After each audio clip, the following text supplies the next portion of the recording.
Do you have any kind of tips, for early stage marketplace founders that you like to share with us? Yeah, I mean, one is, and I think this is probably true for founding any stage company, but it always changes. So, you'll have founders who will come in at a seed round and they will say, the supply side is the hard side. Here's what we're doing to figure it out. Once we crack this, then, everything is going to work. And then they crack it, and then another problem emerges or another kind of bottleneck emerges. And so I think, always staying flexible, always being kind of like responsive and understanding that the challenges that you'll face and the bottlenecks you'll face and the hurdles you'll face are going to evolve. And it oftentimes starts feeling one way and then it changes, and you just have to make sure you're kind of managing the company and managing the product in the right way.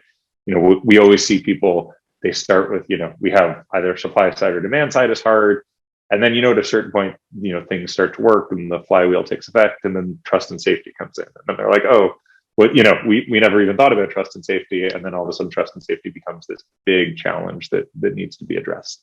And so and that happens all the way to Airbnb at, a public company with the pandemic happening, and how do you kind of like manage this kind of shock to the company.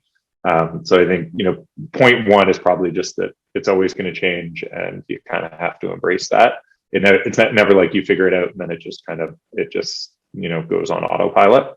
And then I think too is there's a million things happening, especially in a marketplace company where you've got supply side challenges, demand side challenges. You're trying to recruit the company, you're trying to think about your funnels, you're trying to think about retention, you're trying to think about segmentation. There's always like a million different things happening.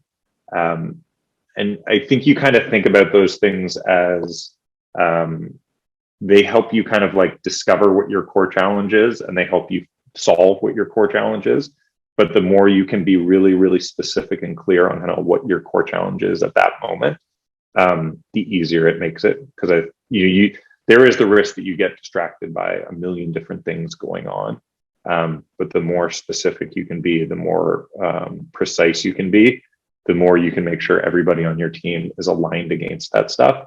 And then all these other things are kind of like inputs and outputs to help you kind of solve that one thing. So maybe just kind of like prioritization, I guess, is kind of like a key tip for folks building marketplaces. Yeah, no, that's great. It's also somewhat comforting sometimes just to hear others with their input saying there's a million things going on, so it doesn't just feel like hey, that's just us. So exactly.